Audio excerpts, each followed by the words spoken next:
Christophe. Bonjour Alexandre, bonjour à tous. Le panache de fumée est visible depuis l'espace. Le satellite européen Copernicus a capté l'image du brasier qui ravage Rhodes. L'île grecque est pratiquement coupée en deux par une immense balafre. Au sol, les secours continuent de s'activer depuis une semaine. Les incendies s'étendent maintenant sur plusieurs kilomètres. Les habitants et les touristes constatent l'étendue des dégâts. Reportage de l'envoyé spécial d'Europe 1 à Rhodes, Clémentine Athanasiadis. Hier, en début de soirée, Evangelia Nicoletou et deux amis sont venus profiter du vent qui souffle sur la ville médiévale de Rhodes. Assis sur un banc placé sous un immense ficus, ils parlent des feux qui ravagent depuis une semaine l'île qui les a vus grandir. Les amis se rendaient régulièrement dans les villages côtiers atteints par les flammes. Quand on voit tous ces feux, on est inquiet.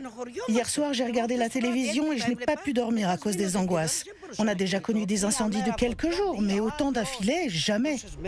Autour, dans les ruelles pavées, des touristes venus de France, de Pologne, d'Angleterre ou encore d'Allemagne se pressent dans les restaurants et les magasins de souvenirs. Dans ce quartier fréquenté, Vagelis Panos tient une boutique de bijoux. Pour lui, les incendies sont avant tout une catastrophe écologique, mais aussi sur le long terme économique. Les plus beaux endroits de l'île sont touchés.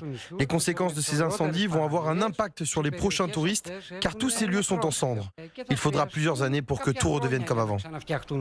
Ce matin, la situation reste très difficile pour les pompiers et les volontaires. Ils font tout pour lutter contre la progression des flammes qui dévorent différents endroits de l'île. Un reportage sur l'île de Rhodes de l'envoyé spécial d'Europe 1, Clémentine Athanasiadis. Au total, près de 70 départs de feu ont été enregistrés dans tout le pays. La situation très inquiétante, par exemple, au nord de l'île de Corfou.